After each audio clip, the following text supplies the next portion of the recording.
Health news మీకోసం. పిల్లలతో brush చేయించడం ఎంత కష్టమైన పనో అమ్మలకే తెలుసు.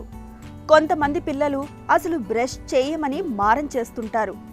మరికొందరు పిల్లలేమో తీయగా ఉంటుంది కదా అని ఆ టూత్ పేస్ట్ను అలవోకగా తినేస్తుంటారు.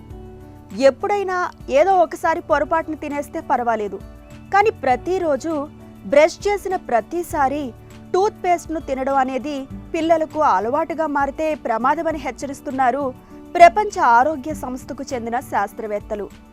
టూత్ పేస్ట్ తినడం అనేది పిల్లలకు అలవాటుగా మారినప్పుడు దీర్ఘకాలం పాటు పేస్ట్ తినే అలవాటు ఉన్న పిల్లల్లో పలు రకాల ఆరోగ్య సమస్యల్ని గుర్తించారు పరిశోధకులు. టూత్ పేస్ట్లోని ఫ్లోరైడ్ ఎముకల్లోనూ ఒంట్లోని వివిధ అవయవాల్లోనూ పేరుకున్న తరువాత కాలంలో డెంటల్ ఫ్లోరోసిస్, స్కెలిటల్ ఫ్లోరోసిస్ వంటి సమస్యలకు దారితీస్తున్నట్లు పరిశోధనలో తేలింది. ఈ సమస్యలు ఉన్నవారిలో దంతాలు, ఎముకలు పెలుసుగా మారి త్వరగా విరిగిపోతుంటాయి. అలాగే పిల్లల్లో తెలివితేటలు నిర్ధారించే ఐక్యూ స్థాయిలు కూడా తగ్గుతున్నట్లు అధ్యయనాల్లో గుర్తించారు.